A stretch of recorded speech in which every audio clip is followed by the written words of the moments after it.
আসসালামু আলাইকুম সবাইকে। বাধ্য বিয়ে গল্পের 10 নম্বর পার্ট। তো বেশি কথা না বলে চলুন গল্প শুরু করা যাক। নাফিসা বিকেলের পুরো সময়টা কাটিয়েছিল রিশা আর জারিনের সঙ্গে। জারিন বাসায় চলে গিয়েছিল। ওকে বিদায় দেওয়ার পর রিশার সাথে আরো কিছুক্ষণ ছিল ওর রুমে। মাগরিবের আজানের পর নিজের রুমে গিয়ে ওযু করে নামাজ আদায় করলো। নামাজ শেষে বুকের কাছে নিজের প্রিয় বইটা নিয়ে বসে বসে পড়তে লাগলো। একটু একটু করে সন্ধ্যা মিশে আসছিল ঘরের মাঝে। দূরে পাখিদের বিদায়ের ডাক আর সারাদিনের যতটা গরম ছিল তার মাঝে হঠাৎ এসে পড়ে ঠান্ডা হওয়ার স্পর্শ। মনে হচ্ছিল প্রকৃতি যেন তার পাশে বসে আছে। রিশা ওকে বলছে কাল থেকে নাকি তাকে রিশার টিচারের কাছে ওকেও পড়তে হবে। ওর স্যারের নাম নাকি আকাশ। তার সম্পর্কে অনেক কিছু ইতিমধ্যেও শুনিয়ে দিয়েছে ও। নাফিসা অবাক হয়ে যায় শুধু এই মেয়েটাকে দেখে। এত কথা বলে কিভাবে এই মেয়ে? এত কিছুর মধ্যে ওর মন একজনকে খুঁজছিল। সেই স্কুলে ভর্তি করানোর পর থেকে সাইমনকে আর দেখেনি নাফিসা। মনটা একটু খটখট করছিল, কিন্তু পড়ার বইয়ের পাতায় চোখ আটকে রাখতে চেষ্টা করলো। রাত নেমে আসার নামাজ আদায় করলো। তারপর বেলকনিতে একটু দাঁড়িয়ে ঠান্ডা বাতাস অনুভব করছিল।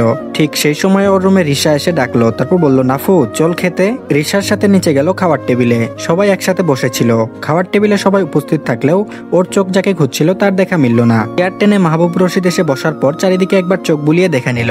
সাইমনকে টেবিলে না দেখে আফিয়া বেগমের দিকে চোখ দিয়ে বলল, তোমার বড় পুত্র কোথায়? সবাই মাহবুব রশিদ ও আফিয়া বেগমের দিকে তাকালো। আফিয়া বেগম স্বামীর দিকে কিছুক্ষণ তাকিয়ে মুখে স্নিগ্ধ এক হাসি দিয়ে বলল, সাইমনের নাকি গুরুত্বপূর্ণ কাজ আছে, ফোনে জানিয়েছে আজকে আসবে না। মাহবুব রশিদের গম্ভীর মুখে একটা ক্ষুণ্ণ ভঙ্গিতে বলল, হ্যাঁ অনেক বড় চাকরি করে তো, সেজন্য সময় পায় না। কিছুটা খোঁচা মেরে কথাটা বলল। বড় ভাইয়ের কথা শুনে মঈন রশিদ বলল, ও মনে হয় কোনো কাজে ব্যস্ত আছে ভাইয়া। মাহবুব রশিদ বলল, থাক তোমাদের আর ওর হয়ে সাফাই দিতে হবে না। মঈন রশিদের মুখটা চুপসে গেল। সে সবসময় সাইমনকে সব বিষয়ে সাপোর্ট করেছে। ওর চাকরি করার নিয়েও সব থেকে বড় সাপোর্ট উনি, বিলকিসারা আর আফিয়া বেগম করেছে। আফিয়া বেগম বরাবরের মতো হতাশ। তিনি আর কোনো উত্তর দিলেন না, নিজের কাজে মনোযোগ দিলেন। এতক্ষণ ধরে নাফিসা মগ্ন চোখে তাদের কথোপকথন শুনছিল। ছোট্ট মাথায় বুঝে না এদের বাবা ছেলের মধ্যে কি এমন রহস্য লুকিয়ে আছে। কিছু বুঝতে না পেরে সে চুপচাপ নিজের প্লেটে নজর রাখলো, হালকা হতাশার মতো একটা মায়া মেখে। অন্ধকারে ডুবে থাকা নাফিসা বিছানায় শুয়ে আছে। চারপাশ নিস্তব্ধ, শুধু দেওয়ালের ঘড়ির টিকটিক শব্দ ধীরে ধীরে শোনা যাচ্ছে। হঠাৎ নিজের গায়ে অদ্ভুত এক স্পর্শ অনুভব করলো সে। গা গুলিয়ে উঠছে, নিঃশ্বাস ভারী হয়ে আসছে, কিন্তু হাত পা নাড়াতে পারছে না। যেন শরীরের সব শক্তি কোথাও গলে গেছে। স্পর্শটা ক্রমশ তীব্র হয়ে উঠতে লাগলো। ও কথা বলার চেষ্টা করছে, কিন্তু কেউ ওর কথা চেপে ধরে আছে। চোখ খুলতে পারছে না। মন চিৎকার করে বলছে, প্লিজ আমাকে ছুঁয়ো না, ছুঁয়ো না, কিন্তু গলা দিয়ে আওয়াজ বের হচ্ছে না। আতঙ্কে বুক ধড়ফড় করতে লাগলো। তারপর হঠাৎ ঘুমের ভেতর থেকে যেন ভয়ঙ্কর এক চিৎকার ছিঁড়ে বেরিয়ে এলো। তারপর বলল, শাহিন মামা প্লিজ আমাকে স্পর্শ করো না। না। চোখ বুঝে সে অনবরত চিৎকার করে যেতে লাগলো। সেই চিৎকারের কণ্ঠ কেঁপে যাচ্ছে, শ্বাস ছোট ছোট হয়ে আসছে প্যানিক অ্যাটাকের মতো। এদিকে গভীর রাত, ঘড়ির কাঁটা ঠিক 2টায় থেমেছে। সারা বাড়ি নিস্তব্ধ, শুধু দূরে কোথাও বৃষ্টির আগাম হাওয়া জানালার কাছে ঠুকঠুক শব্দ করছে। সাইমন দরজায় নক করার পর একজন স্টাফ এসে দরজা খুলে দিল। সে তার কাজ শেষ করে কেবল বাড়িতে ফিরেছে। তাহমিদ ইকবাল তাকে কয়েকদিনের জন্য রেস্ট নিতে বলেছিল, কিন্তু সাইমন শুনেনি। করিডোরের হালকা অন্ধকারে সাইমন হাঁটছিলেন নিজের ঘরের দিকে, যা নাফিসার ঘরের ঠিক পরেই। হঠাৎ কানে এলো স্পষ্ট এক শব্দ, যেন কেউ ভয়ে কাপা কণ্ঠে চিৎকার করছে। সাইমন থমকে দাঁড়ালেন, ভ্রুকুচকে চারপাশে তাকালেন। এত রাতে শব্দ আসছে কোন দিক থেকে? পায়ের শব্দ থামিয়ে মনোযোগ দিয়ে শোনার চেষ্টা করলো। এবার স্পষ্ট বোঝা গেল শব্দটা নাফিসার ঘর থেকে আসছে। ওর বুকের ভেতর মনে হলো কেউ খামছে ধরলো। এক অদ্ভুত ভাবনা মাথায় এসে ধরা দিতেই এক মুহূর্ত দেরি করলো না। দ্রুত পা বাড়িয়ে এগিয়ে গেল, কিন্তু দরজার কাছে এসে হঠাৎ থমকে দাঁড়ালো। বুকের ভেতর কেমন এক অজানা শঙ্কা ধাক্কা দিল। ঘরের ভেতর থেকে ভয়ে ভাঙ্গা অসহায় কণ্ঠে বারবার চিৎকার শোনা যাচ্ছে।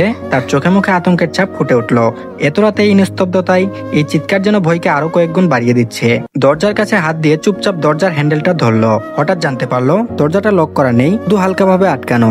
অজানা আশঙ্কা আরো করা হতে লাগলো। দরজা লক করা না দেখে অনবরত ভাবতে শুরু করছে ও। একটু ধীরগতি নিয়ে কাপা কাপা হাতে সরিয়ে দরজাটা ধীরে ধীরে ঠেলে দিল।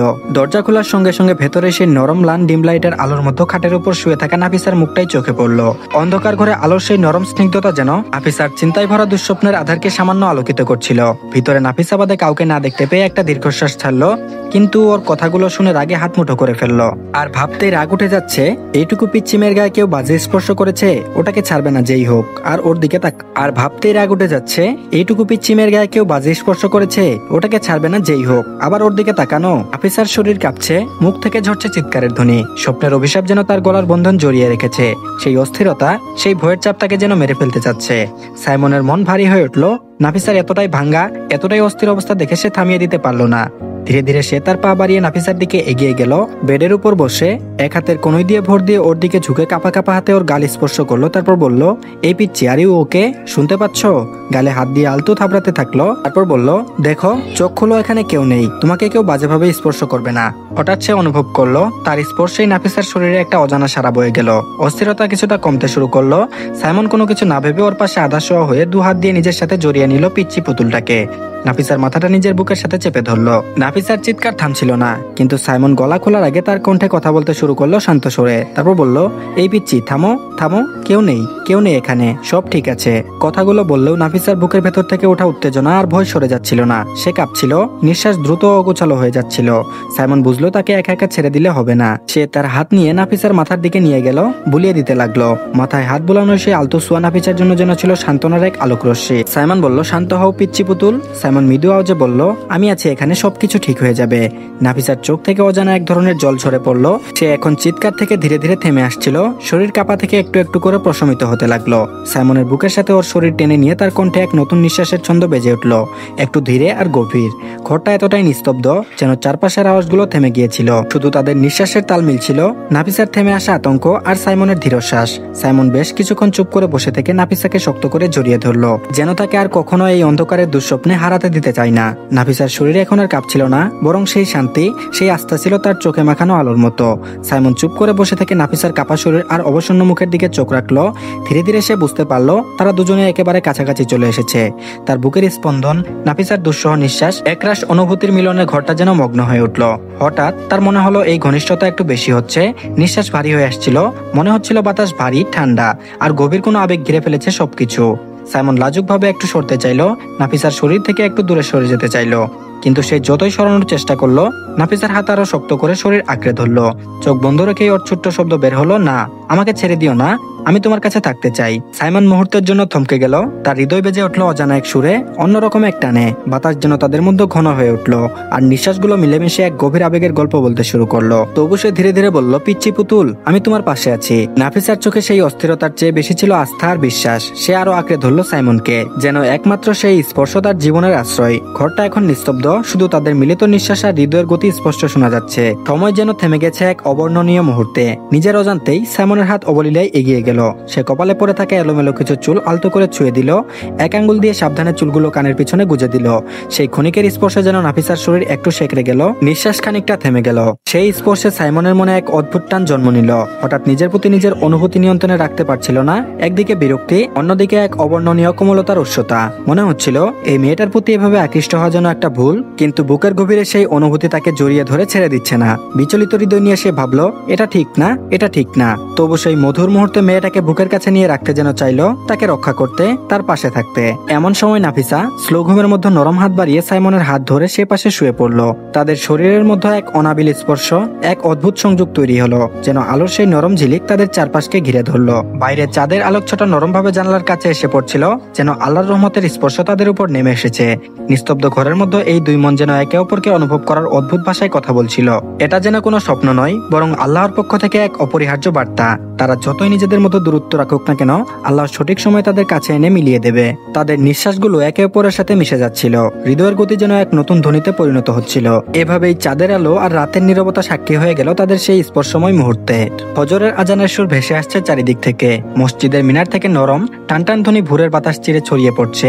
জানলার কাছে তখনও রাতের শিশির জমে আছে। বাইরে আকাশে নীল আর কমলার মিশ্রণ ফুটে উঠছে ধীরে ধীরে। ভোরের হালকা কুয়াশা গাছের ডগায় লেপ্টে আছে, আর দূরে কোনো অচেনা পাখি ডেকে উঠছে একবার। নাফিসার অভ্যাস সকাল সকাল উঠে ফজরের নামাজ আদায় করা। প্রতিদিনের মতো আজানের প্রথম সুর কানে পৌঁছতেই চোখ ধীরে ধীরে খুলে গেল। ঘুম ভাঙার সেই মুহূর্তে তার ভেতরটা শান্ত ছিল, কিন্তু কিছু সেকেন্ড পরে বুকের ভেতর ধক করে উঠল, কারণ সে হঠাৎ অনুভব করলো তার পাশে কেউ আছে। মাথা সামান্য উঁচু করে তাকাতেই পর্দার ফাঁক গলে আসা ভেতরের আলো স্পষ্ট হলো সাইমন। একদম কাছে, এতটাই কাছে যে উষ্ণ নিঃশ্বাস নাফিসার গালে এসে লাগছে। চমকে উঠে সিটকে সরে যাওয়ার চেষ্টা করলো সে, কিন্তু বুঝে উঠতে পারছে না, কারণ সাইমনের হাত শক্ত করে তাকে জড়িয়ে আছে, যেন তাকে ছেড়ে দেওয়ার কোনো ইচ্ছেই নেই। নাফিসার চোখে অবাক হয়ে যাওয়ার সাথে সাথে এক ধরনের দ্বিধা জমে উঠলো। সে ভাবছে সাইমন এখানে কি করছে আর কিভাবে।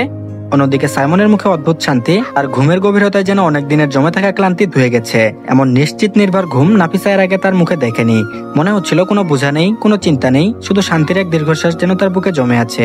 নাফিসা আস্তে আস্তে নিজের শরীর সরিয়ে নেওয়ার চেষ্টা করলো, আঙ্গুলের ডগা দিয়ে সাইমনের হাতটাকে ঠেলে দেখলো, কিন্তু হাত নড়লো না, বরং যেন অবচেতনই সাইমন তাকে আরো কাছে টেনে নিল। নাফিসার নিঃশ্বাস গলায় আটকে এলো বিস্ময়ে, আর একটু ভয় মিশ্রিত লজ্জায়। পুরো ঠান্ডা হওয়া জানালা দিয়ে ঢুকছিল, কিন্তু তার গাল গরম হয়ে উঠেছিল। এদিকে ঘুমের ভেতর থেকেও সাইমনের কপাল সামান্য কুঁচকে উঠলো, যেন কেউ তার প্রশান্তি ভেঙে দিচ্ছে। এতে সে বিরক্ত। ঠোঁটের কোণে সামান্য অসন্তোষ ফুটে উঠলো, কিন্তু চোখ খোলার মতো তারা নেই তার, বরং হাতের আলগা চাপ আরো দৃঢ় হলো। নাফিসা নিজেকে ছাড়াতে অনবরত নড়তে থাকলো, যার ফলে সাইমনের ঘুমের ব্যাঘাত ঘটলো। ঘুমের গভীরতা ভাঙার সাথে সাথে সাইমনের ভুরু জোড়া কুঁচকে উঠলো, যেন কোনো অচেনা অস্বস্তি তার স্বপ্নে হালকা টুকা দিয়েছে। কয়েক সেকেন্ড পর সে ধীরে ধীরে চোখ খুললো, পলক কয়েকবার ফেললো, ভোরের ম্লান আলোয় চারপাশে বোঝার চেষ্টা করলো। মুহূর্তেই বুঝতে পারলো এটা তার নিজের ঘর নয়। চোখের কোনো বিস্ময়ের রেখা ফুটে উঠলো, আর ভুরু আরো কুঁচকে গেল। ঘুম ভাঙার পর মানুষের মস্তিষ্ক যেমন ধীরগতিতে কাজ করে, সাইমনেরও তেমনই হচ্ছে। ভাবনাগুলো এক একটা যেন ধোয়ার কুণ্ডলীর মতো এসে মিলিয়ে যাচ্ছে। তারপর হঠাৎ ওই গত রাতের কিছু খণ্ডচিত্র মনে পড়লো। একটা নারী কণ্ঠের ভীত সন্তুষ্ট চিৎকার, অন্ধকারে তাড়াহুড়ো করে কোনো দরজা খোলা, আর তার নিজের তীব্র তাগিদে এগিয়ে যাওয়া। কিন্তু এরপর এখানে স্মৃতি ঝাপসা। সে কখন কিভাবে এখানে শুয়ে পড়েছে তার কোনো ধারণা নেই। সাইমন ধীরে ধীরে উঠে বসলো, চুলগুলো এলোমেলো, চোখে এখনো আধা ঘুমের ছাপ, কিন্তু মনে কেমন যেন অস্থির ঢেউ উঠেছে। অন্যদিকে নাফিসা তখন আঁকড়ে ধরা হাত থেকে মুক্ত হয়েই উঠে বসেই তাড়াহুড়ো করে বিছানার পাশে রাখা ওড়নাটা টেনে নিয়েছে। বুক থেকে মাথা পর্যন্ত জড়িয়ে ফেলেছে নিজেকে। তার চোখ নিচের দিকে, ঠোঁট কামড়ে ধরা, চোখে ভয়, লজ্জা আর অস্থিরতার মিশ্র ছায়া। সাইমনের চোখে পড়লো সেই দৃশ্য। কয়েক সেকেন্ড নিঃশ্বাস আটকে রইল তার, তারপর গলা শুকিয়ে এলো, অবচেতনে এক ঢুক গিলল। মনে মনে ভাবলো এই মেয়েটা যেন ভুল না বুঝে আমাকে। সে গলা খাকারি দিয়ে আস্তে করে বলল, কণ্ঠে এক ধরনের দ্বিধা, যেন প্রতিটি শব্দ বেছে নিতে হচ্ছে। সাইমন বলল, আসলে কাল রাতে তুমি চিৎকার করছিলে, মনে হয় দুঃস্বপ্ন দেখেছিলে। আমি পাশের দিক দিয়ে যাচ্ছিলাম, হঠাৎ শব্দ শুনে ভেতরে চলে আসি। অনেকবার চেষ্টা করছিলাম তোমাকে শান্ত করতে, তারপর কেমন করে শুয়ে পড়লাম সেটা আমি নিজেও জানি না। শেষ কথাগুলো বলার সময় তার চোখ মাটিতে নেমে এলো, আরেকটু থেমে নিচু স্বরে বলল, সরি। নীরবতার মাঝে দুজনের মনে জমে আছে এক অঘোষিত অস্বস্তি, যেন পরবর্তী কথা বলার আগে দুজনে নিজের ভেতর থেকে গিট খুলে নিচ্ছে। নাফিসা অবাক হয়ে তাকিয়ে রইল সাইমনের দিকে। এত বড় গম্ভীর মানুষ তাকে এভাবে বিনয়ের সাথে সরি বলছে। মনে মনে বুকের ভেতর হালকা কম্পন নিয়ে কিছু বলতে চাইলেও গলা আটকে গেল, যেন শব্দ ঠিক মতো বেরোতে চায় না। তারপর হঠাৎই মাথায় এক চিন্তা এলো, সে কি ঘুমের মধ্যে কিছু বলে ফেলেছিল? ভাবনাটা আসতে ঠোঁট শুকিয়ে গেল, অবচেতনে এক ঢুক গিল নাফিসা।